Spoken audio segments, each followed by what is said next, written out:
Jack Morrison and Marcus Malinga, your Zuki co-founders. Welcome to the Live on Form podcast.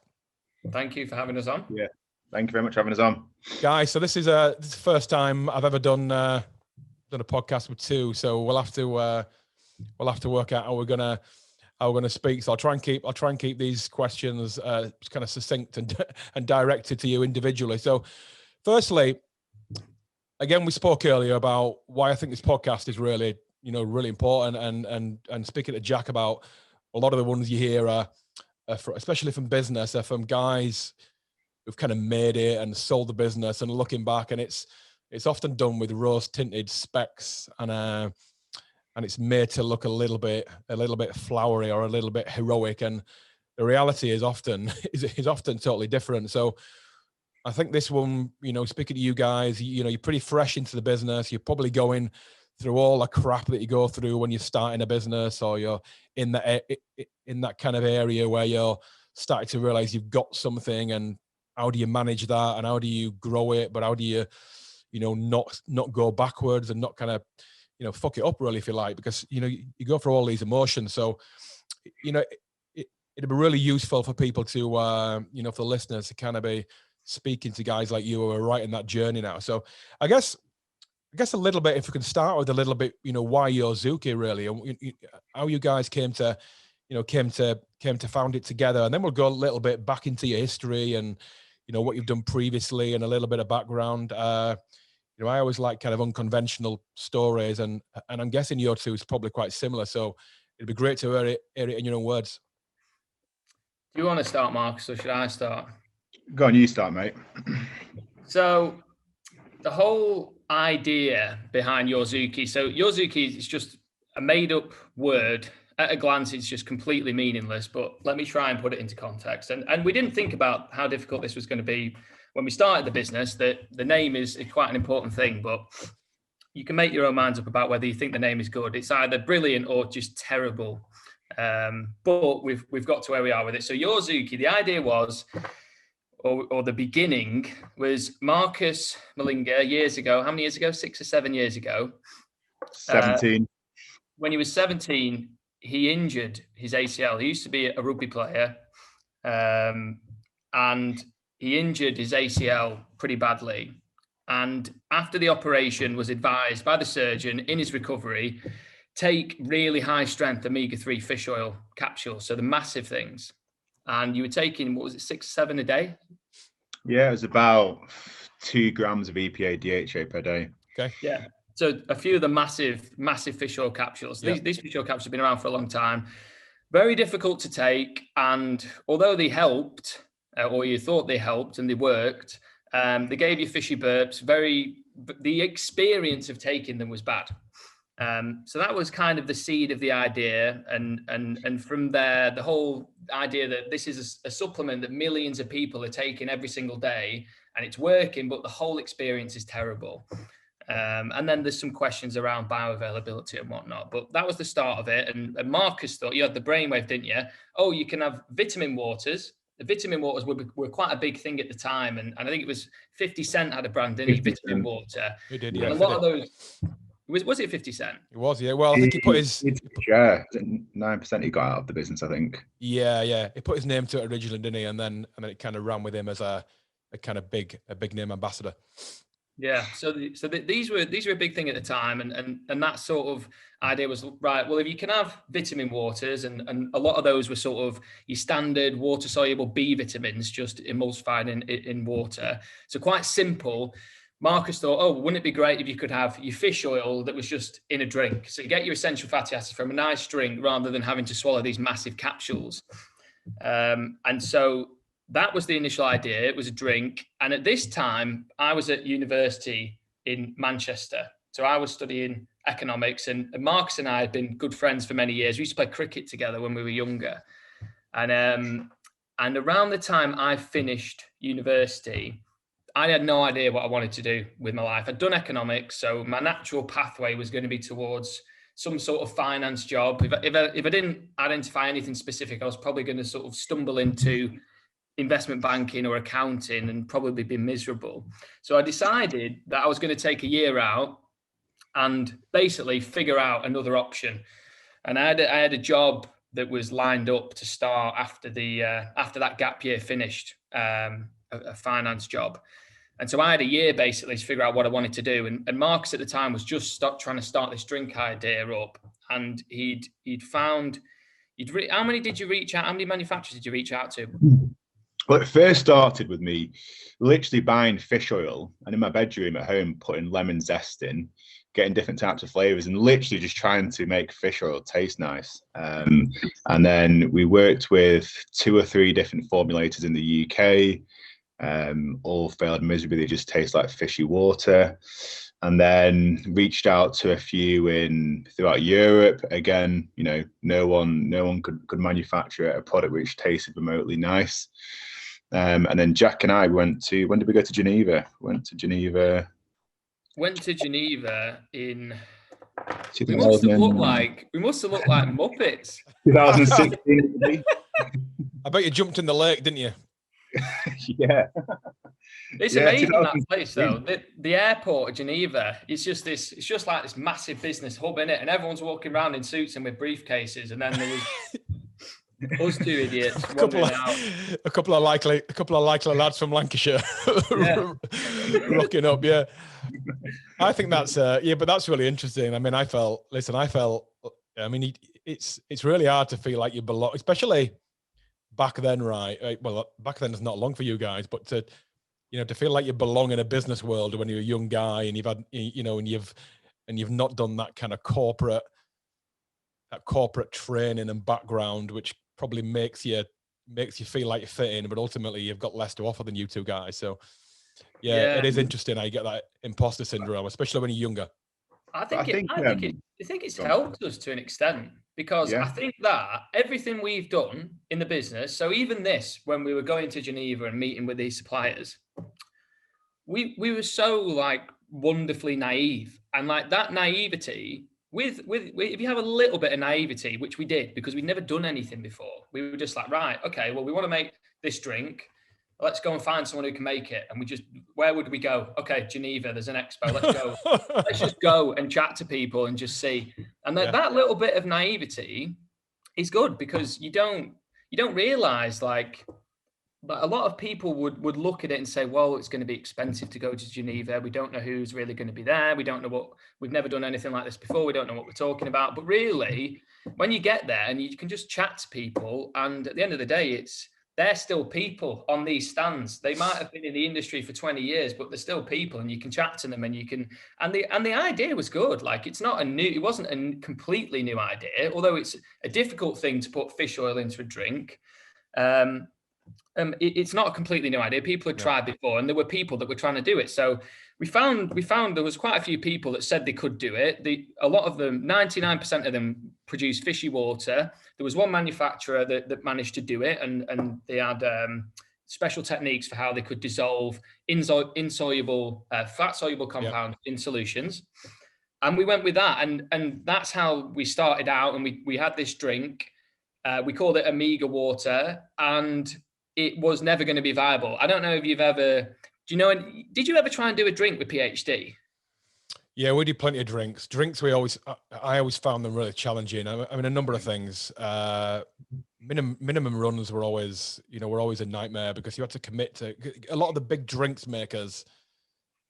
They were big drinks makers, and especially around that protein category, they made for some big old names, so they were doing runs of millions of bottles, and even at PhD's level, even when we got to being a pretty big brand, minimum runs were still challenging. So you had to kind of commit to the idea that you're going to chuck away 1,000 bottles of each flavor if you wanted to try and build something, and then it's going to take time, and then you've got to go against the big dairy brands who've got all the chiller space, and because you need the chiller, because if you're not going to get the chiller, then no one's going to drink a lukewarm milky bloody protein drink. Do you know what I mean? So drinks were always hard work for me. I think it's for a number of reasons. Yeah, well, drinks is a nightmare, and I do feel anybody who's managing to get a drink off the ground, like, that is either it's true grit and just sheer determination and unbelievable networking skills, or you've got a war chest of money. And we realized from the start that it wasn't going to be viable. Like the volumes that we were producing, we had a lot of interest. We had interest from Holland and Barrett, but we were going to lose money. If we'd have accepted purchase orders on that product, we were going to lose money. But we thought the idea was good, and people were receptive to this whole idea of giving people fatty acids from fish oil in an enjoyable way. That was the idea. From there, we kind of pivoted into supplements, so rather than having a full drink to get your hit of omega-3, we thought, okay, well, let's look at a higher concentration. And along those lines, we ended up launching a product which was an emulsion. And it was basically, you had a teaspoon of it to get your daily dose of omega-3. And that was that was the idea. It was like this new delivery system for the fish oil. So rather than having 2 or 3 massive capsules, you had a teaspoon of this emulsion, and it tastes fantastic. And it did everything we wanted it to do, which was replace those big capsules. And that whole idea of Zuki started with that product, which was, and the word Zuki is supposed to represent the delivery system and the fact that the experience is going to be good. So we had this vision for creating a brand, and it's quite interesting. The point that you've got us on the podcast is quite an interesting point, because like we had this vision for 3 or 4 years ago of where we could take this word Zuki. And so at the time, the first product was called Omega-3 Zuki. And we were like, look, in the future, this whole idea of giving people a great tasting product that's a great experience, it's in a liquid format, it's bioavailable, all these different things we can sum up in a word. And that's the word that's going to sum up our brand. So Omega-3 Zuki, we can launch vitamin C Zuki, we can do a collagen Zuki, we can do a glutathione Zuki. And the sort of common thread across all of these different products is that we're going to use a delivery system that makes it really bioavailable. We're going to make it taste amazing, and we're going to make it so that the experience of using the product is great. And it's like a ridiculously bold idea. And really looking back, it's very difficult to do that, because you're making up a word and you're instantly creating an education barrier. Like from day one, we had to educate people on what it meant. And so that was really challenging, but we launched this product, this Omega-3 Zuki product.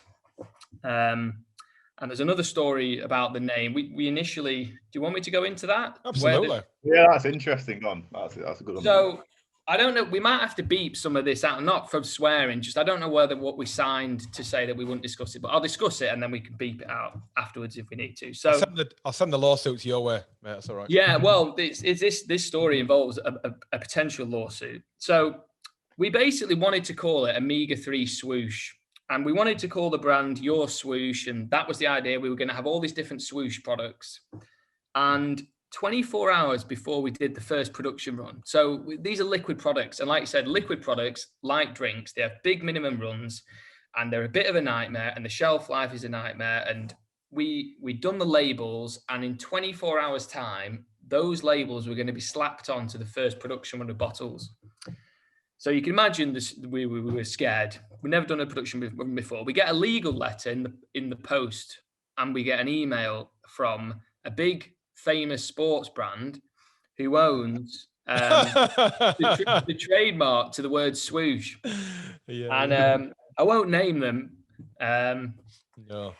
Have you lost? Am I on? I won't name them in case. My mouse delayed now, isn't it? I won't name them in case I've signed something to say that I won't name them. But they said that if you launch with that name, we will sue you. That was the long and short of it. And so we had 24 hours to think of a new name because the bulk liquid had been produced for this production. Wow. So it needed to get filled into the bottles. The clock was ticking from that point. So we had 24 hours to think of a name, and we had to think of a name that wasn't trademarked by anyone else. It had to have all the social media pages had to be free. The website domain names have to be free. And we need to make sure that it doesn't mean anything rude in a foreign language. So we had these WhatsApp groups going, and the word Zuki was basically born out of that. And it replaced the word swoosh. And then that's how Your Zuki was born. The idea was the same. Like that word Zuki, it represented the product and the experience and the delivery system. Like it still meant that to us. But yeah, it's just a completely made up word. And we launched that product when did we launch that, Mark? 2017? We launched it at Body Power 2017. So that was May time, is it? 2017. Yeah. And how old are you two guys at this point? 20. 21, 22. 21 maybe. Yeah. We had this idea that we knew Body Power, and we were like, oh, everyone goes to Body Power. That's the place we want to launch, because that's where all the new supplement companies go out. And we did that. And actually, it was good, wasn't it? Like, it was so surreal walking into there. It was a surreal feeling, Jack. I remember being sat in the pub afterwards, and we had orders coming in off our phone. I think we've been speaking to people all that day, sampling the product, giving leaflets out. And then that night, our phones were just buzzing with orders coming in. And it was a surreal feeling, really weird feeling. That was the first time that, like, because it was such a new thing, and the product, people hadn't seen anything like this before, and it was a new thing, and there was a chance that people were just not going to get it. And I think looking back, what we didn't realize at the time is, people got it, but there was a barrier, because you had to really educate people. Okay, this is fish oil, but it doesn't look like fish oil. It's an emulsion. What's an emulsion? Okay, well, we've wrapped the fish oil and then it's emulsified, and then we've added in these fruit things, and it tastes really good. Oh, but how do I use it? Like, it looks like a shampoo bottle. And then there was loads, like, looking back, like we were kind of, because it was so different, it made it hard in a way, because it wasn't like anything else, and it was difficult for people there was a real education process for people to understand it. And I think that the show, getting the chance to speak to people, that was crucial to us, to sort of figuring that out. But people liked it, and they were receptive. And from that show onwards, and we did a couple of other shows, and we spoke to people more, and we kind of tested the concept on people to see, like, is this something that you're going to like? And then we kind of went from there, and we ended up, so in the early days, we just assumed, okay, and this is another important thing. I think a lot of people who are considering starting a business out, like, the instinctively you think, I can start a website, I can list my products on there, which is very easy to do. But e-commerce in general is not easy to do. And we sort of naively, again, figured, okay, once we've got a website and we've got the products available, because they're great products, people are going to buy them. And it's not as simple as that. And e-commerce is very difficult. And if you've never done it before, which we hadn't, there's a lot of nuances to e-commerce, and there's understanding the whole driving traffic, your different traffic sources, conversion rates, understanding.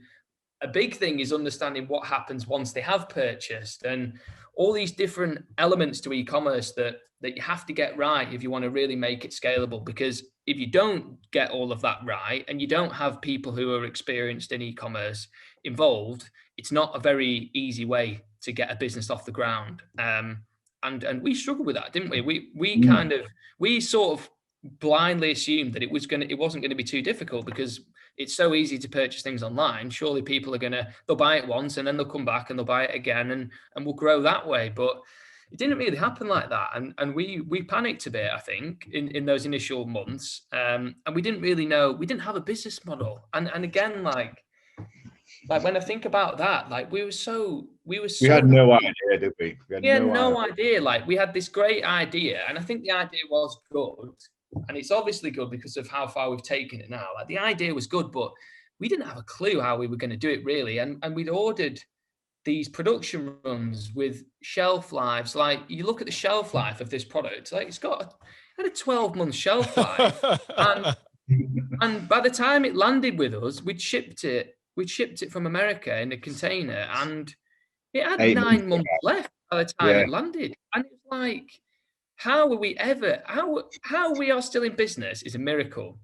And but we never would have done it if we hadn't have been that naive. We wouldn't have done it. Yeah. And so in a way, you know what I mean? It takes a bit of naivety to actually take risks that big, which at the time we didn't think it was that risky.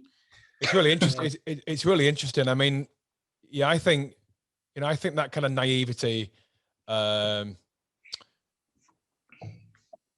conversation is a really interesting one. I mean, I was pretty similar, when we started PhD. I mean, I was older than you guys, but, just knew that there was an opportunity, and I really like and I still like, and I've always liked the idea of kind of trying to change the narrative. You know what I mean? Trying to do something that's different and create something that is right on the cusp of people knowing that they're ready for it, but they don't really know they're ready for it, but they're kind of open to it, but they don't really know what it is. That kind of, sort of, that kind of cultural change. And it's interesting now we're in this whole, wellness generation, so brands like brands like yours and, and what we're going to be doing at Human 24 are really right at that, sort of cusp of a lot of people starting to get it, where it used to be a lot less people understood it. It's much more kind of, widely appreciated now, the benefits of, sort of looking after yourself. But even when I first started PhD, I mean, I didn't really, we didn't have a budget, we didn't have a P&L, we didn't have I can remember thinking, I know our protein tastes brilliant. I'm gonna get 150,000 sachets, and I'm gonna get it printed, and I'm gonna send them out to people, and then we got them done. They came out to us, and they were just in silver foil. I can't send silver foil out. So we ended up getting these like reams of stickers printed with like branding on them, and they didn't look great, but they worked. And I can remember sat with my girlfriend at the time, sat with my wife for probably about 6 hours every evening for about about 20 weeks, just putting stickers on these sachets, put them in a box, and then like driving them down. I can remember I lived in the Northeast, and I used to drive down to Hull every morning, about a 3-hour drive, get these sachets out the boot of the car, and then send them out to people or send them out to wholesalers, just because I knew they tasted great. And I knew at the time protein tasted shit. So I just knew that we had to get this great tasting protein out to, and if you just spoke to, if I'd have been an experienced business guy then, an experienced, brand owner or marketeer, we just wouldn't have done it, because that was the entire marketing budget. Entire marketing budget was wasted by, well, not wasted, but was used up by getting these sachets, sending them out, and driving trial, because we knew it tasted great. Now that's not a strategy that anyone would sign off, but it worked. It worked for us because I just believed in that idea. So that again that's that glorious, naivety that I think all the startup. And if you look at like a Gymshark, there's probably so much naivety gone into the start of that brand.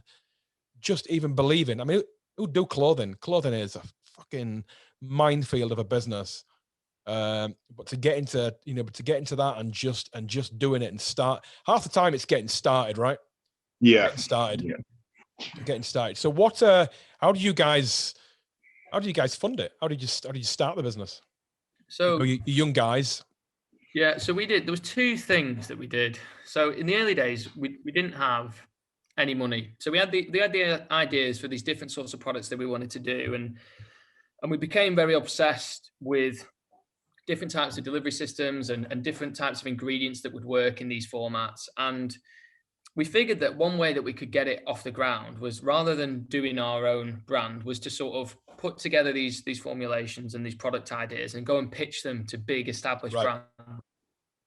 And so we did a little bit in the early days. We did a little bit of private label, and we worked with some big companies, and we got some deals in. But it was through that process that I think we learned a lot about how the supplement industry worked through doing that. And I think that the product ideas we had were good, and the science was there, and it was very different. And so we got in meetings, we got in the rooms with some of the biggest supplement companies that were on the market, and we learned a lot about it. But what we also learned, and what frustrated us, was how slow they were to operate, and the procedures. Like, one company took, from start to finish, it was over 18. A year, wasn't it? 18 months it was. 18 months before they properly launched this product that we pitched them 18 months prior. And so whilst we were doing that, we did earn quite a bit of money out of doing that. And that really helped us get it off the ground. But through that process, we borrowed a little bit of money from our families, so my family and Marcus's family. And that, along with the private label stuff, helped us to launch our Your Zuki brand. Yep. That's how we did the production run. I think another good point, Jack, was I think we should mention that we had trade and invoice finance as well. So to fund these big deals, you know, we're talking sort of 6-figure deals with funding, and we're nowhere near the cash. So we needed something called trade finance and invoice finance, which I'm sure you've heard of. Certainly have. And we got completely shafted, didn't we, Jack? We got absolutely shafted with this deal. That was a good learning curve, that. Nearly put us out of business, you know. I don't know how we didn't. I don't know how we didn't go out of business. There were so many times where, we did the trade and invoice financing, and we did it with a company. And I don't know whether have you ever used it? So that's the operation that takes a chunk of the margin to get payments in on time, right? Yeah. So trade. So for example, say if we have 100 grand order come in, and it's going to cost us, say, 60 grand to make it. Trade would fund the manufacturing cost. Right. Okay. And then when we then invoice that customer, invoice finance kicks in, and they will give us, say, 90% of the invoice value.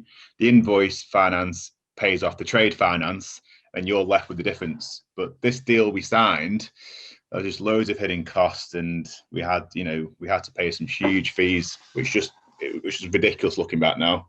Yeah. And I assume you didn't get that run through a legal team, or no? We were sat in a restaurant in. We used to work there. We used to work. Marcus and I nearly did. We didn't have an office or anything. We used to meet about 6:30 a.m. at this hotel cafe. The Marriott in Preston. The Marriott in Preston. Have you ever been to the Marriott in Preston? I don't know if anyone from the Marriott will be listening. No, I've not met. No, I've been to a few Marriotts though. We used to meet there, we used to get there at 6:30, and we'd be the first in, and we'd sit in this cafe because they had really good Wi-Fi, and that was our office at the start. And we used to have all these meetings. People would bring people in, meet us at the Marriott, and that's where we forged this trade and invoice financing. We had no turnover, and we did get quite a big package, and that allowed us to fund these quite big wholesale deals where. Which we would not when we had zero cash, but the trade-off was that we ended up getting pretty shafted. So a lot of the profit a big chunk of the profits, a much bigger chunk of the profits than we thought, got taken away from us. But anyway, it was a combination of the private label stuff and borrowing money from our families for the first ever production run we did that got the business off the ground. And really looking back, like you said, we didn't budget. All we figured was, right, we just need enough money to buy the products. Once we can get the products and we can get the first production run, we can sell it, and we can sell it for more than what we paid, and then we can put all that money into another production run, and then we can sell that. And that we did do that. That is exactly what we did, but I don't know how we did it. I think there were times in the business where. And we've chatted about this not that long ago, as we've got bigger and we've had to start doing all these cash flow forecasting. Like we were thinking back in that there were times where we had less than £1,000 in the business bank account. And we weren't flustered by it because we were like, well, that's fine because we'd go inside the fridge and we go, right, we've got a couple of pallets there. That's like a couple of pallets there. We've got a trade show coming up next weekend. There'll be cash in hand, and we'll just try and trade as much as we can at these shows. And we weren't scared. Looking back now, it's so close to the line. Well, I think you get that fear as you get. I think fear comes with age, right? And it comes with age, and it comes with experience. And sometimes when you don't have that, like you say, it can be good. It can be a really good thing. So you're what? You're 4 years in now. Yeah, we're 4 years in. I think we're at the point now, and this is another transition that you will go through when you start a business. You go from being a chaotic startup, which is what we are or have been, and we're now transitioning into becoming a proper business. So we're at that little point now where it's starting to get a bit serious, and there's a lot more. We have to do these cash flow forecasts, and we have to have budgets. So we're doing budgets, and we have to think longer term, and we have to be smart. There's much bigger swings in cash flow now, and so we've had to raise money and we've raised debt, and it's all getting real now. But for the first 3 years, we were just charging round, weren't we, Marcus? We're just forcing the business to work, forcing sales in. Jack spent, I don't know, 3 months in London, door to door sales, making sure we were getting sales in with retailers. Marcus, the spark was, so after we did the shows and we got the first production run, so we had this first production run, did a few different shows, got it out there. And like I said, the e-commerce side, we hadn't figured out e-commerce. We're working out e-commerce now. That's 3 or 4 years later. Like, we're starting to figure it out. But at the time, it wasn't really working.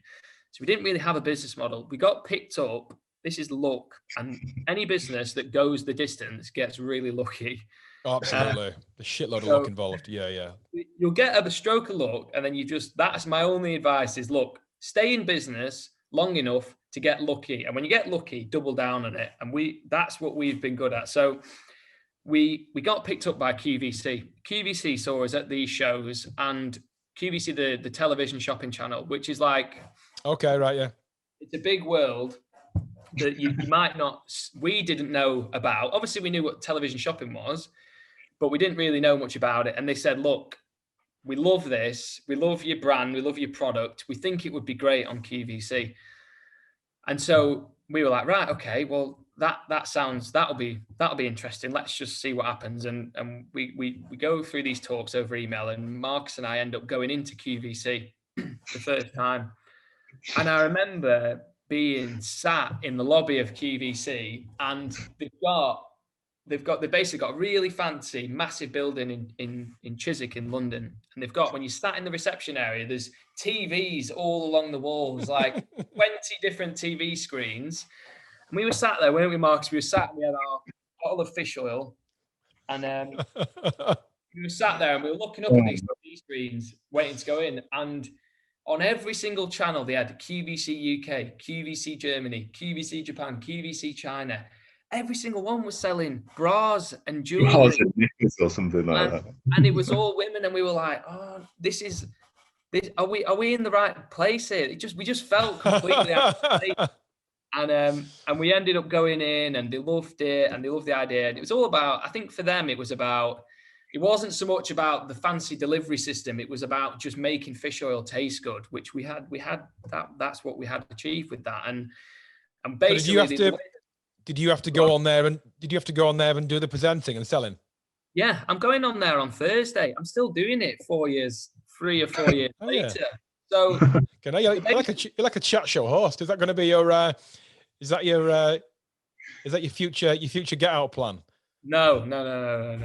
Jack, we were skiing a few years ago, weren't we? This was maybe before lockdown. We were sat on the plane, and 2 women recognised Jack from QVC.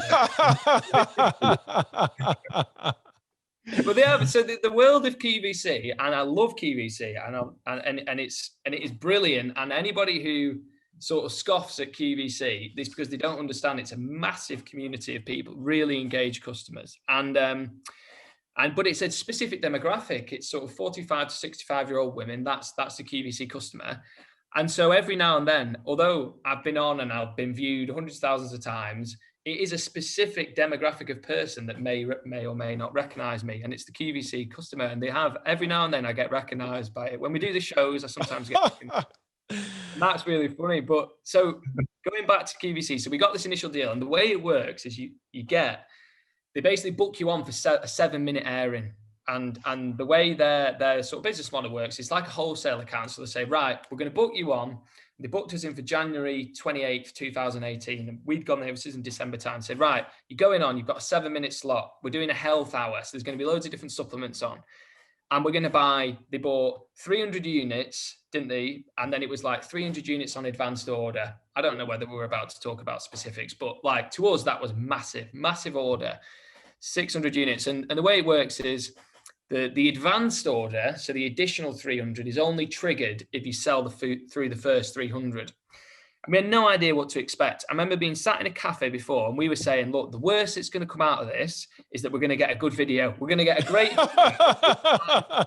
We can put it on the website, and maybe our website will start converting, because at the moment it's not really working, and this is what we need. We need a video. And it's going to be professionally done because they're going to have all these cameras, and we just didn't have a clue.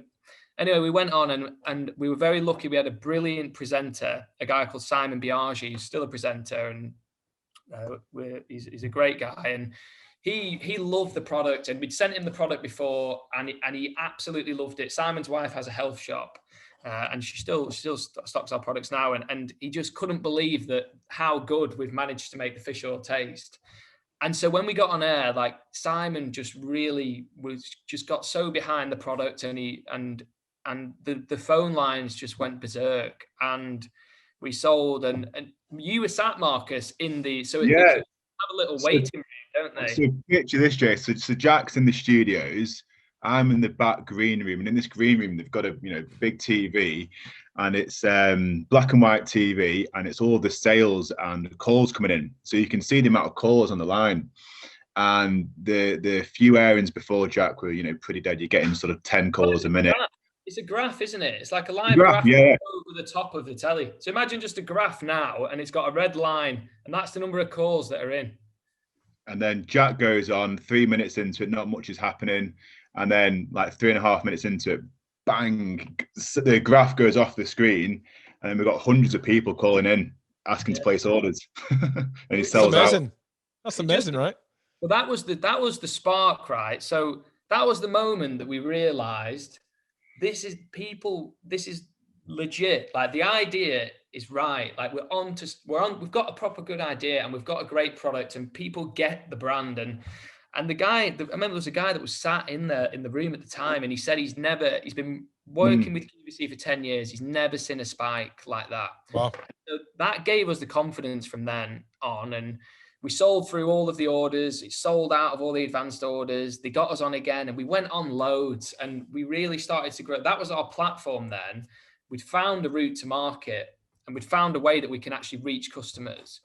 And we grew really well, and we did loads with QVC, and we basically built our way up to this big TSV. And the TSV is like when you do a deal of the day, and we did this bundle of products, and it was just it was thousands of bundles in one day. And that nearly put us out of business, didn't it? We nearly went bust because we had to produce. So if you think that you want to do 10,000 bundles in a day, but to do that, you have to produce 12,000.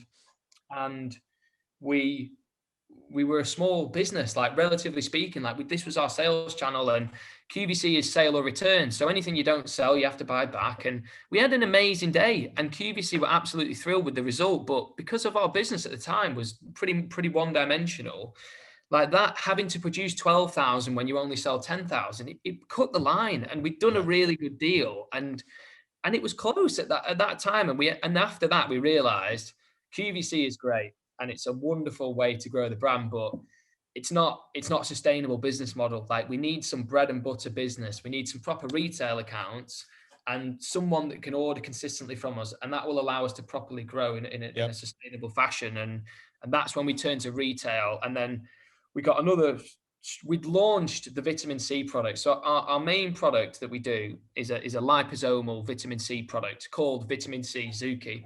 And basically it's a great way to take vitamin C, very bioavailable, very impactful. And we've done a great formula that tastes great in fitting with the brand. And we launched that, and we got very lucky. Just after QVC, we'd started to get a bit scared about doing too much more QVC. We got a phone call from the Queen's Pharmacy in London, and it's a pharmacy called John Bell & Croydon. And again, we didn't know what it was at the time, but anybody who's in the supplement industry will know John Bell & Croydon is like the most prized account that you can have in London. It's got the royal seal. So we couldn't believe it. Like if the Queen needs a prescription, she goes to John Bell & Croydon. What an amazing thing. And so they have this fantastic store in the middle of London. We went down, didn't we? We went down, and you remember we rocked up wearing trainers and shorts, I think. In my head, for whatever reason, I think we just assumed it'd be a small pharmacy, really. I think I was on crutches at the time, I think, as well. And you were still recovering. You were still recovering from your ACL. No, was it another one? Playing rugby and broke my fibula and tibia, snapped in half. So that's another terrible story. We had You need to give it up, mate. You need to give it up. Oh, well, I've given it up now. Yeah, I've made him give it up because he broke his leg. And that weekend after he'd broken his leg, we'd booked like 3 trade shows. I had to go to Birmingham on my own and do a mind, body, spirit festival.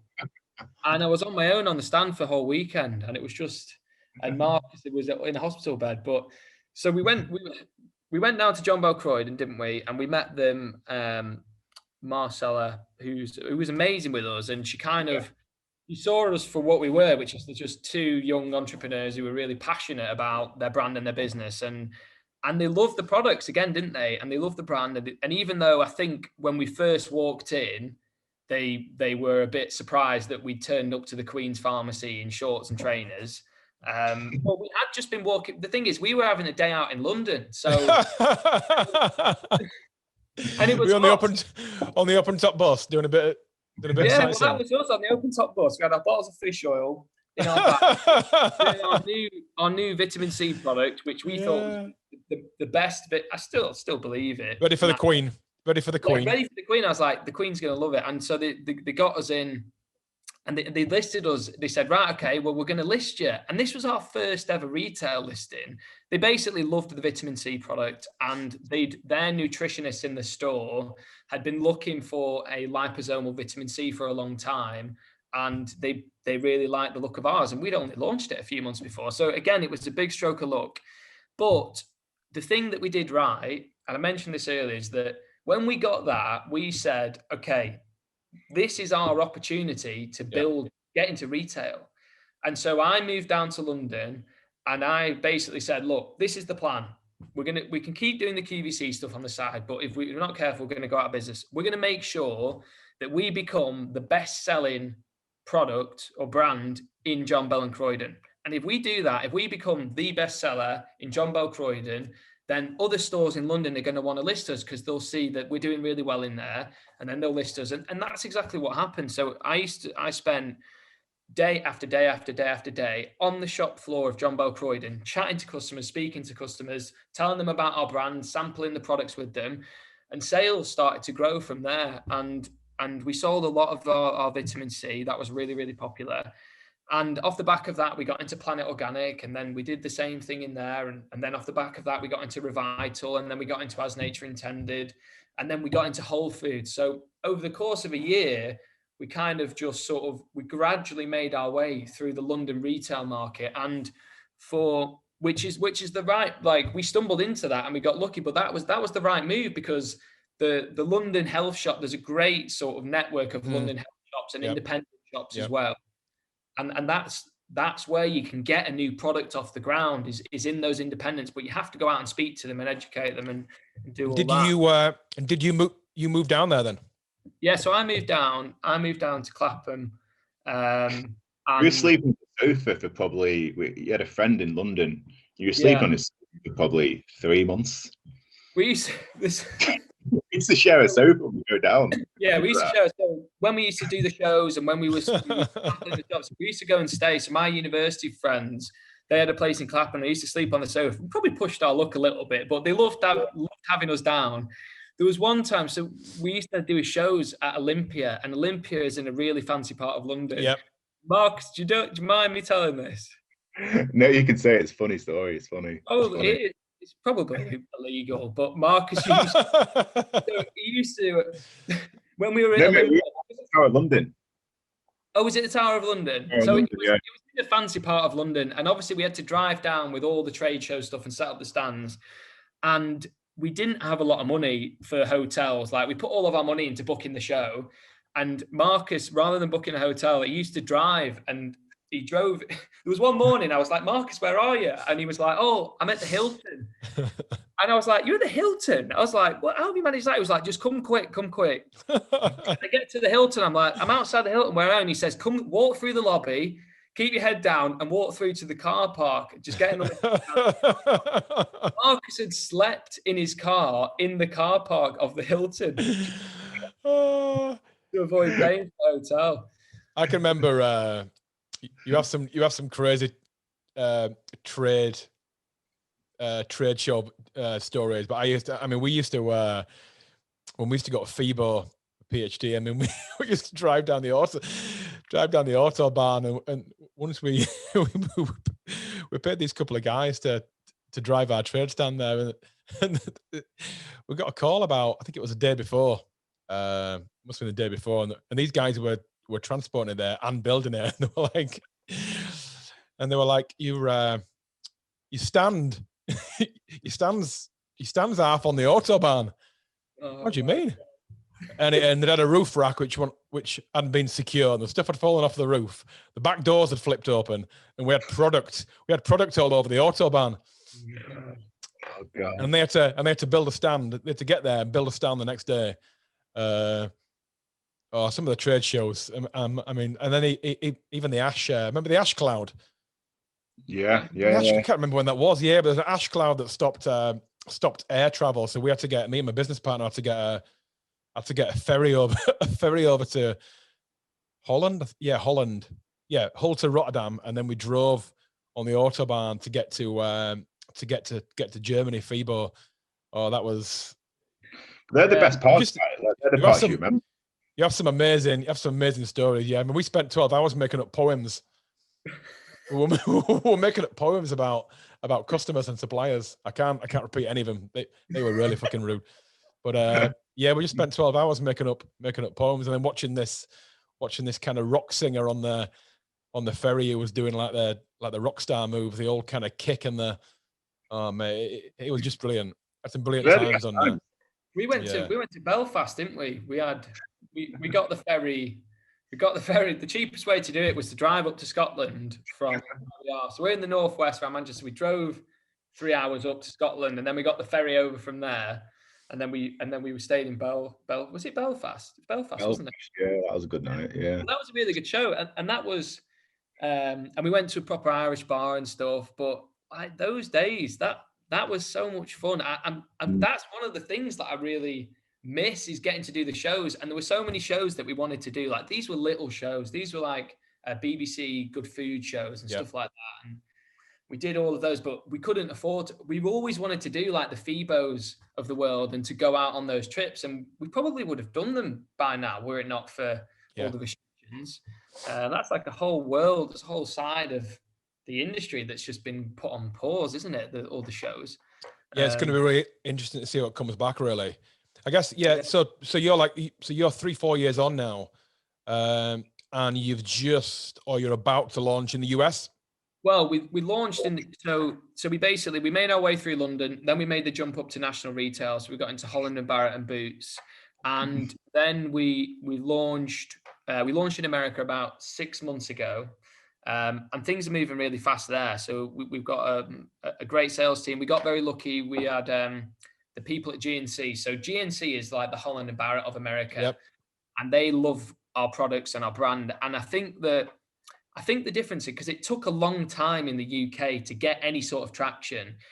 And we found that in the US, because it's so competitive out there in general, I feel like if you've got something that's different, they want to know about it, because just as it's competitive for brands, it's really competitive for retailers. And so because we had something that was really different, they loved it, and they listened to us, and we got through to the buyers, and we had a great sales guy in America who could get us the meetings and get things moving. And we've launched nationwide in America now, and we're almost in more stores in America than we are in the UK. It seems to be moving quick, and it's like it's another level, America. And I think that we always had in mind that we wanted to launch in the US. I don't think we quite appreciated the scale of it. The growing pains to actually do it have been pretty stressful. You know, it's a great idea, but when, you know, from the manufacturing side, scaling up production, keeping up with demand, because if you fuck up with these retailers, you get out and you don't get another shot. So it was quite a lot of planning to actually get there. Well, there were a lot of brands put a lot of money, a lot of effort, and a lot of time and thought into trying to build a US plan and fail. Well, yeah, you will have heard. I think there's a few brands. But let me just caveat that we're 6 months into our US plan, and although it's got off to a good start, we could fail. We could fail. Like it's not proven yet. So we've just gone in. So we've now got 2 products. we've got our vitamin C Zuki, liposomal vitamin C, and we've got our brand new vitamin D product. So that's a liposomal vitamin D3 and K2. We've got those two products that are now in over 1,000 stores in GNC. And we're probably going to find out over the coming weeks whether we're able to achieve a rate of sale that reflects what we've done in the UK. So it might be that in a few weeks' time, my hair is already thinning fast. Like it is thinning. Like I used to have hair. My hair was like yours when I started PhD. Was it? See that no one. That's where it's going. And I'm twiddling my hair and it's thinning but that's it. Is like there's only so much we can do, and there's a lot of marketing stuff that we're going to do, and there's a lot of stuff we're going to do on the back end to try and get the sales moving. But to an extent, once you do that and you put it out there and you put the stock in the stores, yep, they're either going to pick it up or they're not. Yep. And that we're going to find out. We're going to find out over so, the next. So far for the vitamin C, the rate of sale has been pretty strong. It's just now, can we launch a new product under your Zuki and get a similar rate of sale and scale that nationwide?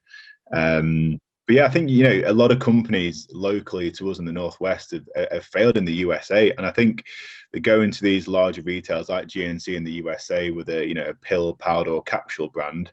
And GNC are going, we've got this equivalent products you're manufacturing under our own brand. Why would we cannibalize our own sales? So I think it's really key to grow in the USA is you have something truly different, which GNC or Kroger or Walmart couldn't manufacture themselves, or you have a serious war chest where you've got tens of millions of dollars and you just pay your way in. Yeah, I think that's a key thing is that all these retailers now, and that's a big thing for the industry as a whole, is that they've all got their own range of products.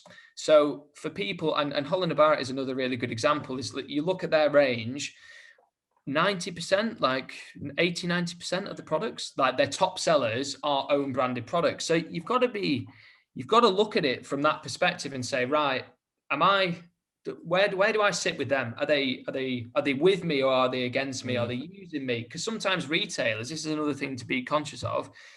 Retailers can use brands and they can get big fees, big listing fees, and they can get big marketing spend. And when it suits them, they can launch the exact same product under their own brand, and you've got to be aware it's been paid, and it's been paid for by you. Yeah, I mean that happens a lot. And also, unless you're bringing something different to the table, whether that's brand or product or ideally both, you're just going to get lost. And that's my thing, I guess, with sports nutrition and health and wellness is, there's plenty of and Amazon as well. There's lots of brands out there, I'm not sure, or product ranges out there that, put some capsules in a tub, whack it on Amazon, bang, that's it. No brand, no thought, no product.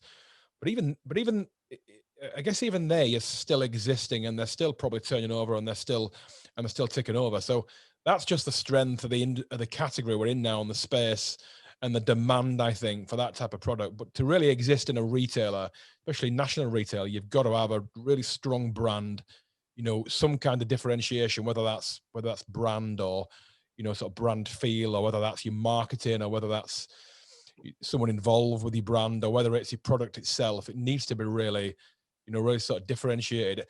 How, so you're 4 years in, you've got something now that, you feel you need to be, more professional. You mentioned you're doing meetings that you never had at the start.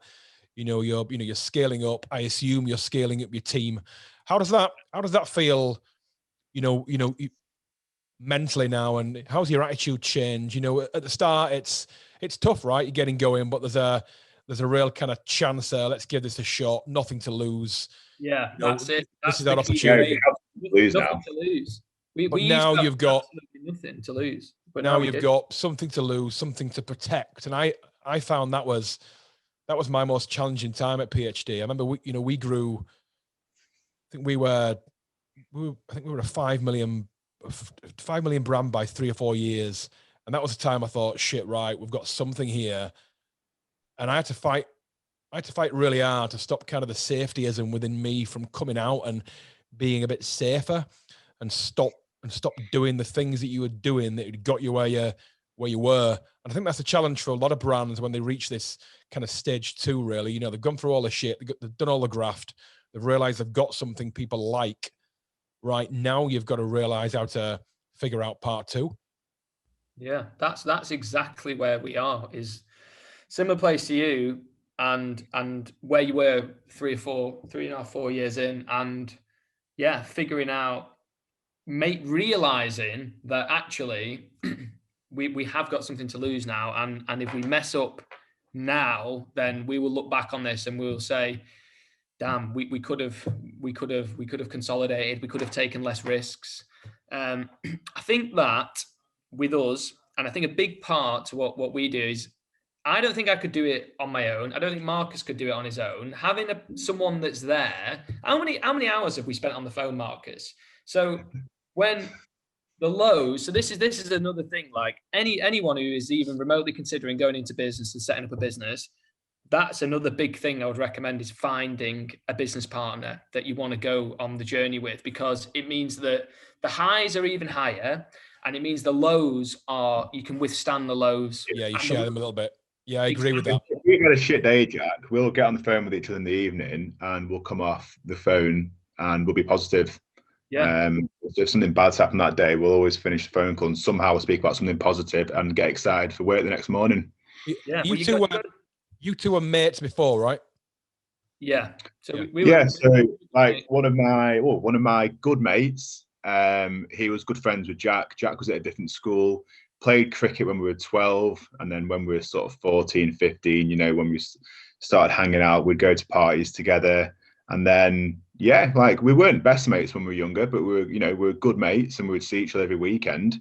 And that's why I think good level of mate. We weren't inseparable. I think that can be a challenge. I think when you're really, really close, all these, you have a lot going into business with my best mate, and I think that's a challenge. I mean, I went into business with Mark at PhD, and we were industry colleagues, and we'd known each other a long time, had a lot of mutual respect, but we weren't mates. We became friends. We became really friendly, but even towards the end, we were 9-10 years before we sold initially. We weren't best mates. We didn't live in each other's pockets. We just respected each other. He was good at his stuff. I was good at my stuff. And I think you've got to, a key thing I found is you've got to ditch your ego in that partnership, right? Because, one person's going to be really good at something and the other's going to be not great at it, but is going to be good at something else. And accepting what you're crap at, I think, is more important than accepting what you're good at. Yeah, I agree. I think Jack and I works really well. I think we're both fairly rational, don't tend to fall out. I think we both have the same vision. I think the key to it is we both have the same vision of where we want to get to in the next few years. I think that's key. I think we both know where we can take the business and what the end goal is. And yeah, like at the weekends, prior to COVID, like we'd go out in the same friendship groups, whether it's going out for meals or going out. So we can turn off from business. I think we can go and play golf and not chat about business together. I don't think we've ever got through a full round of golf without talking about business, but I think but it's part of your. I always used to get this. People saying, "Oh, stop talking about business," but you know what I mean. It's you love it so much, and you can see you love it. It's good fun. Therefore, it's not a chore. It's not work. It becomes a massive part of your life. Therefore, I used to embrace it. I used to love talking about,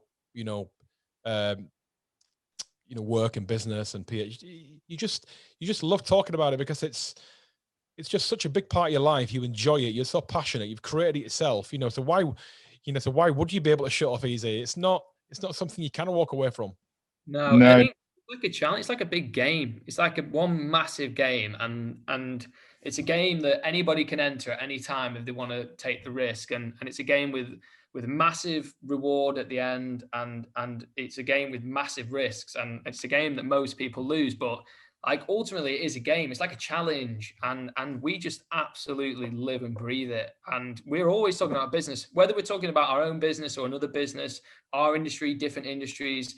We've probably got about 10, and this is another reason like we want to get through this particular business journey, is that I think we've got about 10 other business ideas, and like just the whole world of business. That's probably the thing that sort of brought us together is like, even before Yorzuki and before we started working on the drink together, like we'd always talk about business and we'd always be interested in that. And you've always been very entrepreneurial. Marcus had a few other ventures of his own, and that just you really used to sell sweets at school, didn't you? I used to have a little tuck shop in the at school at break time. Marcus took it up a notch at his school. He'd walk around with his blazer, and he'd open his blazer, and you filled the lining of, didn't you? You filled the lining. Yeah. So at school, so I would, you know, from when I was like 11 or 12 to 16, you know, I'd be selling sweets at school, drinks, iPhone cases, and I'd be making, honestly, cases. You're not nicking away. Some days I'd come home, I'd make between 60 and 100 quid a day, and that was cash, and that was like a lot of money when I was a teenager, like a lot of money. And then I went from buying stuff from China, selling that online. I left Kirkham, which is a school near us. I went to go and play rugby at another school, and then I did like nightclub events when I was 16 there and selling stuff online. And I was boarding at this school, and they kicked me out basically because I was just selling stuff. I was just and they kicked me out. And then from there, I just set up like different types of businesses. Did nightclub events in Manchester, which was interesting. That was, you know, a good experience. And yeah, bought a house, you know, rented it out as a HMO, and bought and sold cars. And it was literally just, you know what was the best bit? Was just getting a deal in. It was really good fun getting a deal in. And I think it's exciting today with Yorzuki is when you work towards something and you get a deal in. Like, it is really exciting to get something over the line. I used to live for those emails with orders back in the early days. You know, you open up the email with a big order. Oh, that was literally the best feeling. You can never really beat that. And I guess, you know, so you're a real trader. So you know, it's that sale that motivates you, isn't it? That gives you the buzz. It's that something you've created that you can then sell, and you can make something to put back into buy more. You're the real trader. Are you the same? Yeah. Well, so I am. We are very different. Like, I think that we're good at different things, but like that sort of entrepreneurialism, like we both had that. I didn't do it quite on the same scale as Marcus did, but I used to sell sweets. I had a tuck shop with a friend of mine at school, and when I was at university, another friend of mine, we started an online business, and we were selling. We sold things like Xbox battery packs, and we sold our big win, and this could have been massive. And don't tell us, mate. You can go back to it. You can go back to it. Well, this is another business. Like, looking back at now knowing what I know now about the world of e-commerce, like this was a serious volume that we were doing. So we used to sort of browse Alibaba and DHgate and all these different websites that you can import things from China and sell them on eBay. And we were selling, one of the products that we did was replacement toothbrush heads. And we bought these packs of 4. And I think every now and then I'll check, and there's still massive sellers on eBay. But we bought these packs of 4, and it was 4 replacement toothbrush heads. Now, if you go into Tesco or into Morrison's or wherever, and you buy the authentic Oral-B replacement toothbrush heads, they're charging you 20 quid or 15, 16 quid. And we found this manufacturer in China, and he'd send them us for, it was like 30p for a pack of 4. And we sold them for £3.50 or something, or £4 for a pack of 4 on eBay. And we sold 200 sets of 4 in 3 days. And I was on the verge, like me and Gabs, my friend from uni, we were like, right, we need to place a massive order. We need to get thousands of them in. Like, the demand is ridiculous. We put them on, and 3 days later, put them on eBay. And eBay, it's not like we were driving traffic to this. Yeah. We had 200 orders in 3 days. And then we got a legal letter. This is the second legal letter that I've had in my life through my exploit. We got a letter from Procter & Gamble, and basically the reason that they charge so much for these toothbrush heads, unbeknownst to me, is that they patented it, and they have a patent to do with these electric toothbrush heads, and you couldn't sell them. But we still sold a lot of other bits and bobs on eBay. And then, so I think that although we are very different, Marcus and I, and we're good at different things and whatnot, like we do have that same sort of entrepreneurial fight, and we love business, and I think I think the stars aligned when I left uni at the time I did, and Marcus was looking to go into the drink idea, and it just sort of fell into place. But yeah, it was a timing thing. And that was another, like, I was at the mindset of the time. And I think this is another thing, is like the mindset that I was in was, I'm not going to force it. A lot of people will say, right, I'm going to start a business, and they'll try and force it.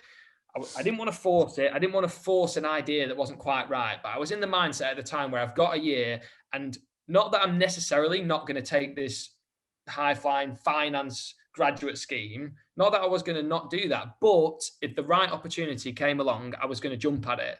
And that's the mindset I was in. I was open to opportunities, and I was in. That's the frame of mind where if it came along and it was right, I was going to double down on it. I was going to go for it, because that was my escape route from the rat race. And that's what happened. Marcus rang me up and said, I'm doing this, and do you want to help me? And I just said, yeah. And it kind of went from there, and we fell into this world of doing supplements and nutrition. And now we're kind of, few years after that, we were sporty, and we were into nutrition to an extent, but like now, like our brand and the products that we're doing, we're kind of like leading the way in these new delivery systems and these sort of niche specialist supplements. And 4 or 5 years ago, we didn't know anything about it in a way. And that's another thing, is that you can learn as you go along. And we've learned as we've gone along, and we've worked with amazing manufacturers and suppliers and different scientists and different ingredient manufacturers all around the world. And we've learned as we've gone along. Like, you don't have to be an expert in something when you start out. Like, that's another thing, I suppose. Yeah, that is definitely a key thing. You do learn as you go along. So what lots of stress running a business, you're growing, you're growing a business quickly, US launch, growing pains. How do you manage your own stress levels? Marcus, lots of history playing rugby, but are you still doing intense movement, still sport? What about your nutrition? Yeah, for me personally, when gyms were open, I would pretty much every night go for a gym session and a sauna and steam and swim. So I'd probably spend an hour and a half, 2 hours at the gym. Or I'd probably spend 45 minutes to an hour in the gym, and then I'd spend an hour. You just flag that you don't spend up to 2 hours in the gym, Marcus. You spend up to 2 hours in the sauna. That's what I mean. An hour in the gym, and then an hour in the sauna, steam, and swimming. And then I'd either do that or go on dog walks. Try and go on. Got a little dog, and me and my girlfriend, we try and go on a dog walk every night, or at the weekends go up to the lakes. That's probably my favorite thing to do, is going on a walk. If I've had a bit of a shit day or a stressful day, now with the gyms being closed, I'll go on a walk with the dog and my girlfriend, and within 45 minutes you feel good again. Just getting some fresh air in, clearing your mind, and you sort of you can recharge and hit the day running the next morning. Yeah, I think the other thing we do quite well, and we can't do this all the time, but weekends we do actually try and switch off. Yep. I think that there's obviously in the very early days we work 7 days a week, and I think that it's getting to the point now where, like, there's never, we're accepting the fact that there is not enough hours in the day. There is never going to be enough hours in the day to do everything you want to do at the speed that you want to do it. And we've kind of accepted that, and we've realized that if we don't try and switch off at the weekends, we don't try and say, I'm not going to work. Well, we might work a little bit, but I'm not going to work Saturday and Sunday, and I'm going to go and play golf, and I'm going to go on a walk. And I think that's important as well. And we've done that we've been quite good at that, I think, to an extent, Marcus, in that we've carved out that time when we've said, because a lot of people, and sometimes you see this, there's you can burn out. I've been close to burning out before, like not that long ago. Like, I've started to realize that, like, I've had it where, like, I've got to a point where I'm struggling to breathe, and this what I'd been describing was a panic attack, and I've never had it before ever. And that was probably a few months ago now, and it wasn't any one thing. It was just the culmination of.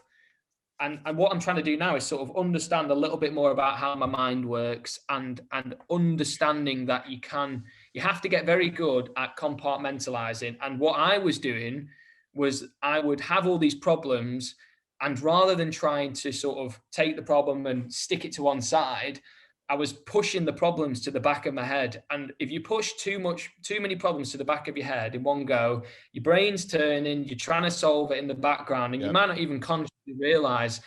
And then what I found is I got to a point where as soon as I started to try and switch off, I would start to feel panicky. I'd start to feel panicky when I tried to switch off. And that was like a big signal to me. Like it would be when I would sit, not when I was working. When I was working, I was fine. But when I started to sit down, and it would be, I'd sit down with my brothers and I'd put a documentary on. And as soon as I started to sit down and just start to watch this documentary, I'd start to panic. And that was me focusing in the front of my mind on something non-related to work, and there was no problems to solve, and the back of my mind was going into overdrive, and I'd start to panic a bit, and I'd struggle to breathe, and I'd have to walk it off. And that was like the first sign for me, because I'd always heard about this burnout stuff, and I'd heard about how you have to be careful, and how you can really push yourself too hard, and I never really felt it because it was always so exciting. But I think I realized for the first time that you can overdo it, and you can, if you're not careful and you don't manage it right, and if you're not able to switch off. Switching off is a skill, and it's something that you have to get good at. I know that a friend of mine used to say he was a doctor. My parents are both doctors, and I think that's something my dad's had as well, is like being able to switch off from work.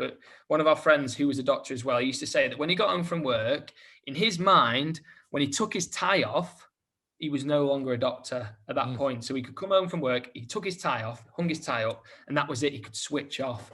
And he had that trigger. That was a trigger for him in his mind that enabled him to switch off. And that's something that I'm working on as well, is actually being able to switch off at the weekends. And even the phone, like it's a torturous thing. Yeah, it is. It is. Yeah. Having your phone there is torture sometimes. And anybody who sells on Amazon or has a Shopify store, you get these notifications, and Amazon is really bad for it. If anybody from Amazon ever watches this is something you have to change, because it's torturing entrepreneurs. You don't get a notification when you sell a product. You have to refresh the manage orders screen on the app. And someone's going to probably tell me that there's a way to do this automatically, but you only see the orders, the up-to-date orders coming in if you refresh the manage orders section on the app. And so that's torture, because whereas with Shopify or your e-commerce platform, you get a notification and it's unbelievably satisfying. You get a ping on your phone, ping, ping, ping, and you get a sale. But with Amazon, you have to check it. And so I'm like, if I don't leave my phone, like it's in the back of my mind. Oh, I wonder how many more we've sold on Amazon today. And you're checking your phone, or you might get an email notification, somebody emailing the website, and I probably need to turn them off as well. But you never really want to turn it off because you might get an important email. So that's another torture thing, because like these devices, like it's on flight mode now, but like I've started doing that more. Is like leave your phone at home, turn it off, let it go, and just remove it. It took me a lot. It took me a long time to do that. I mean, much later than you to shut off. Really, I mean, it was probably me having children that kind of forced me to listen. Evening times, when it's bath time and when it's having a meal together, phone goes upstairs. It goes upstairs to charge. Weekends I try and do it, but it is a nightmare. And even when you're not running the business, they're massively addictive. I think it is a real challenge. But I think back to the workload thing. I think it's a challenge because there's a growing narrative now around don't work too hard. Find balance in life, and that's great. That's great. But when you're in your 20s and when you've got less responsibilities, less obligations, that's a time to really test what you're humanly capable of, in my opinion. And I know I read a lot of Jordan Peterson, and he says the same thing. In your 20s, if you're not pushing boundaries and testing boundaries and finding out what you're capable of, then you're not going to do it in your 30s because you've got growing responsibilities, obligations, bills, mortgages, family. In your 40s, you might have missed that opportunity. So in your 20s, there's a time to see what you're capable of, and you'll hit your burnout point. But then you'll find a way to manage that, and you'll find a way to deal with it, and then you'll come back stronger each time. And each time you have a challenge and a stress point. I used to worry about things before they happened. That was my big thing. I'd start with a tiny seed, and I turn it into an acorn tree, and I do it in my mind. I'd have already got to point 0.5. It was a 0.1, and I'd already have taken it to 0.5 in my mind, and I'd have thought worst case scenario, just because I'm naturally risk averse. And that took me a long time to get out of the, the whole kind of, not being able to control, what you can't control, and control the things you can. And that mindset took me a long time to get into. So, if you're working on that now, then that's going to put you in good stead for as you grow into business. Yeah, I think that running is another thing as well. So I'm starting to try and run more and get that. I think exercise is a massive thing. I think we've only noticed it really with the gyms being shut. I was the same. I liked going to the gym. I liked being able to go somewhere.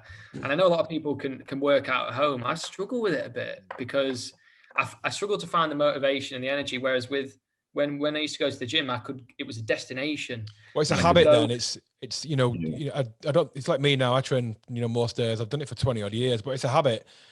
Rarely am I motivated. Rarely do I get up and think, right, let's go and fucking chuck some weights around. I do it because I know if I didn't do it, I'd feel bad. I'd feel poor. Yeah. I'd feel, kind of anxious and antsy, and I need to do something to kind of burn that energy off really, and just be a better person, a calmer person with more clarity. So it's a habit really, and that gym, the gym probably gave you that habit, habitual time in the day. You ticked it off and you did it, but you felt better at the same time. Yeah, and that's what I'm trying to replicate that now. So I'm doing more running. I've figured that that's my lockdown thing, is that I can go for a run, and that's something that I can do. I do some home workouts, but I find running's good, clears your head, and I'll try and do that early in the morning and get it done. And then for the rest of the day, you feel good and you feel that you've got more energy. And what our sort of working pattern is that we'll work really hard in the week now. We're getting into that mode where we just work solidly Monday to Friday. And I think lockdown's been good for that in a sense, because there's nothing's been going on anyway. There's no distractions. So we get our heads down in the week, because we've always worked with American suppliers. So we've always worked very late. Because as soon as you start to finish the UK working day, that's when all the Americans will wake up and be doing that. So we're working later and later, but still trying to switch off when we can at the weekends. But yeah, I think that's right. I think that, I don't know, it's finding the balance, and it's finding the ways that you can, like you said, is figuring out how you can work as hard as you can work without pushing it too far. And I think running helps. Like if I didn't run or I didn't exercise, there's no way I would have the energy to work as late in the evenings as I do. And as well, Jack, I think what else is key for us both. We're part of a friendship group of probably 12 lads. There's what, 3-4 of them have got their own companies which are successful as well. Yep. I think that's when you think about that, is a massive support network. Like we're a close knit group of 12 lads who have all known each other for, I don't know, not far between 10 and 20 years since we've been little kids. So we're all part of the same friendship group. And I genuinely think that's key, is having aside from family, is having a sort of support group around you, which are friends who genuinely support what you're doing. And I think believe in what we're doing, and vice versa for their businesses. And I think that's key for your mental health as well. I think when they're also sort of passionately striving for their own thing, I think that's really important. I think the challenges come when they're not, and then there's certain things that come in, a little bit of envy, a little bit of jealousy, and bitterness, and that's sort of nihilism, and that's an understandable human trait, but it can be hard to be around. And as you grow business and become successful, you'll find a way to manage that, and you might find that people kind of drop off, maybe not from your close friendship group, because they've got their own thing going on, but maybe sort of around that. What about self-development? Do much reading? Yeah, come, you go first, Jack. Go on, Mark, you go. I was gonna say, I used to do a lot of reading. I was really into self-development books. I think the first book which triggered something was probably when I read this book when I was like 16, Think Fast and Grow Rich. Yep. Was it by Napoleon or Dale Carnegie? I can't remember who it was from. Think Fast and Grow Rich. Not really the French Lord General. No, I can't remember. But anyway, there's a book called Think Fast and Grow Rich. And that genuinely, I remember reading it, that really triggered something to go, shit, I need to really work on myself and set up a business. And if I want to achieve where I want to be when I'm 30, the only way I can do it isn't by working for someone else, is by having my own business and building something. And it was that book which really triggered something. I remember like it was yesterday when I was reading it, just really going, shit, that is like, just triggered something in my brain. But yeah, from, when I read, but at the moment, Jack and I are so busy. Like it's, starting work at 7, 7:30, and you're not finishing. I left the office last night at 8:30, something like that. So we don't have much time. Well, for me personally, I don't have much time to self-develop at the moment. But prior to the business, I was really into it. And you're managing to keep your nutrition clean. I guess that's still important for you guys. You know what? Yes, it is important, but I think the busier we've got, I found it. I've personally found it quite difficult to stay as healthy as I used to be. Prior to COVID, because we're working longer hours. It's far more stressful. And for me personally, I find it hard to run because I broke my leg, so I can't run as well as I used to run. So I used to enjoy doing sort of HIIT sessions. But yeah, I think I'm more focused on mental health. I think at the moment is going on more walks, trying to eat. Phases, Mark. You've got different phases. Like you've gone through a phase recently where you were trying to blend everything and juice everything. I where you eat really healthy, and then you'll relax a bit, and then you go from one extreme to another. My general nutrition is I will fast. I won't eat anything so I have an evening meal, and then I won't eat anything at all through till sort of 1 o'clock, 2 o'clock. So I'll completely miss out any sort of breakfast, and I'll just run on coffee. And I think that helps as well, because I find that if I eat in the morning, so let's say I had a piece of toast or I had a bagel or whatever, I find that I'll start to crash at sort of 11, 12.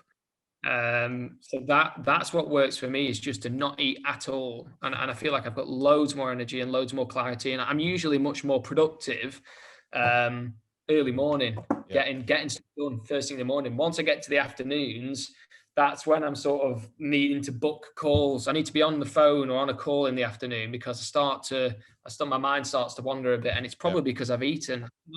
Maybe that's just a psychological thing, but I do think fasting through from your evening meal through to lunchtime, I think that helps me a lot. Definitely a lot of emerging science around, fasting and clarity. And, I do it intermittently. I do intermittent fasting intermittently. So, so sometimes I'll do it for a good, 2 or 3 weeks, where I'll have a big evening meal, then I won't eat again till, maybe 12. And then I get all my calories between 12 and 6 maybe. And that works for me, because I like eating big meals. I've got a big appetite. So, so big meals appeal to me a little bit more than small frequent ones, which, going back to sort of my days at PhD and natural bodybuilding, going back to my really early 20s, we were always force fed this eat small and often 6-7 times a day, intermittent, which have your solid meals and then have your shakes in between, and occasionally I'll go back to eating 4 or 5 small meals, but I'm never, I've cut down my protein a lot less. I used to eat far too much protein, far too many calories, and it's just not particularly, conducive to, firstly to health and wellness, but secondly to that mental clarity. You can walk around in a fog if you eat too much, especially at breakfast time. You get those sugary, processed carbs down you in the morning, and then, you guarantee by mid-morning, you're beating your circadian rhythm. You're going to be knackered by 10 o'clock, rather than starting to get your blood sugar, lowering naturally, as it would do anyway around, 12 and 1 o'clock. But it's, it plays a big part in my life, this food and, nutrition, and it always has done. So, but I have changed as I've got a bit older, and I do more fasting, and I do believe in terms of mental clarity, it plays a big part in my life. Yeah, I feel like there's something intuitive about fasting, because if you think, I don't know, it always struck me as odd. If you have 3 meals in a day, or if you eat little and often, you're always digesting food. Your body is constantly digesting food, and it doesn't strike me as efficient. Like if you think, and people talk about how when you do start there, you have a big meal, like a lot of your blood will rush to your digestive system, and that just it doesn't strike me as efficient. Like if you look at your body from a sort of a little bit more of a in more objective way, like you put things in through your mouth and then you process it and you draw the energy out of it. But that whole process, that whole digesting process, that must take a lot of energy in your body. So yeah, I always found like the whole idea behind fasting quite an intuitive one, and it 100% works for me. And I think that there is a lot of science that's emerging around the fasting, and I suspect that there is going to be. I think that there's some extremes. There's some extremes which I think are a little bit too far. But extremes are always wrong, right? You know, the balance is always. Black and white are usually wrong. It's usually grey. There's usually some area in that middle which makes a lot of sense.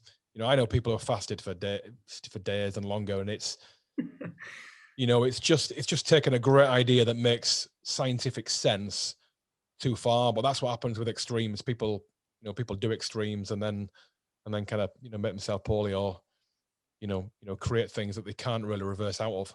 Yeah, and I think that I suspect that as time goes on, more and more people will try the sort of intermittent fasting, and there'll be more science that emerges around it. And I think that's quite an interesting area to watch. And I suppose the nutrition that goes around that lifestyle is quite interesting. We did a little bit work. We were looking into the ketogenic diet and some of the supplements that go along with that, and some of the fats, and found that quite interesting. And it's kind of still remains to be seen whether that the ketogenic diet, whether there's enough there, whether there's still a lot of debate around it.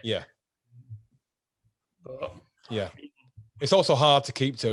Extreme diets are hard to keep to. I like carbs. Do you know what I mean? I like my carbs. If I'm going to have an evening meal, I like to have carbs.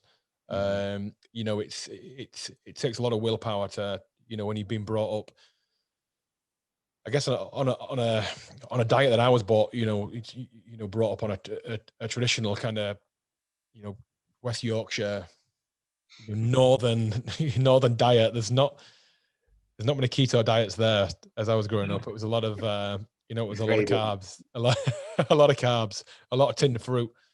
But listen, guys, we're up to 90 minutes. I can't believe our time's flown, but that's been brilliant. I think there'll be a lot of kind of fledgling founders or people looking to get into business, or guys who are at a similar kind of part of the journey that you're at now, who will have gained a lot of insight from that. So it's been it's been a real pleasure listening to you and your stories. Seeing how you work together as a duo, I think that's interesting as well, because that can get challenging for some people. I've heard it, and I've spoke to people recently who find that hard. So, keeping that kind of balance of, friendship and passionately striving towards the same goal is, it does you both an honor, but it's important. Yeah, I agree. Yeah, thank you for having us. And there's so much more we can chat about in the future.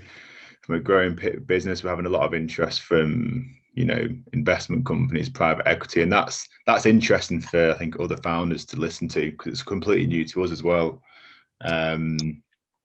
There's a lot happening in Jack. A lot happening in the next few months. And I think that there's loads of different aspects. I think that the interesting thing now is that in 6 months' time, if we could be bust, like we're at a great point in the journey, and I think there is loads of different aspects that we haven't talked about. I think if anyone has any questions about any of the things we discussed, or if there's any sort of specific topics, like the whole US retail thing is really interesting. The whole debt and raising money is really interesting.